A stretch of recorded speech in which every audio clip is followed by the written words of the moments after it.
means beach, and beach trips mean loads of things to carry in the car.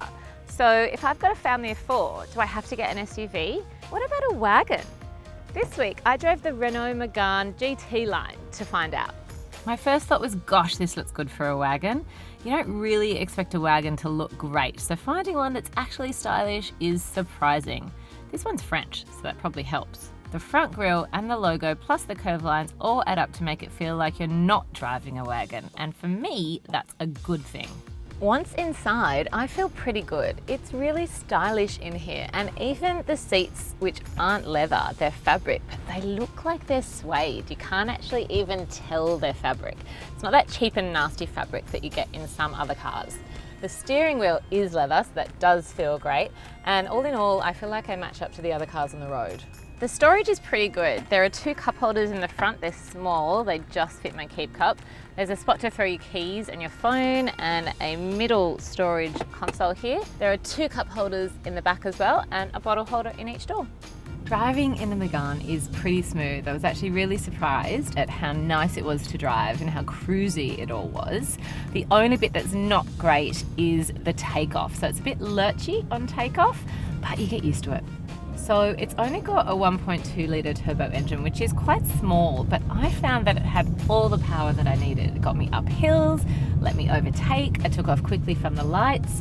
I didn't find it was an issue at all. One thing I found was that the stop start didn't actually work properly for me, so it turned off and then failed to turn back on again. But you can turn that functionality off if that is going to bother you. It's fairly easy to park, even though it's longer than some SUVs. It almost feels like a big hatch. There's a reverse parking camera, and while the steering is a tiny bit stiff while turning, it's actually a really easy car to park.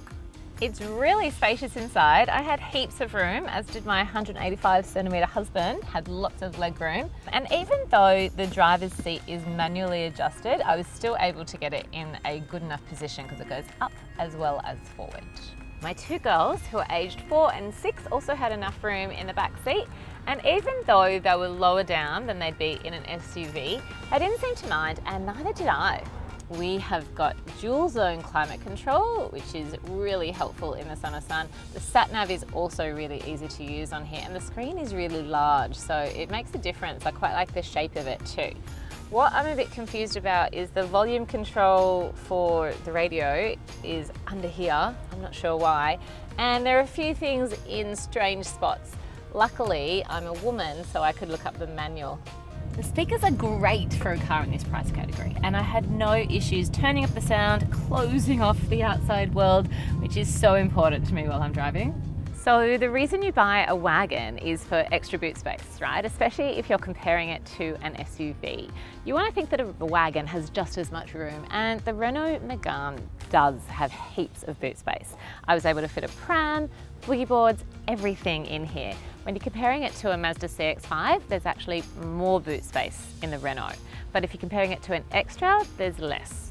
Safety-wise, it's got front and rear curtain airbags. We've got 2 ISOFIX points and 3 top tethers for child seats.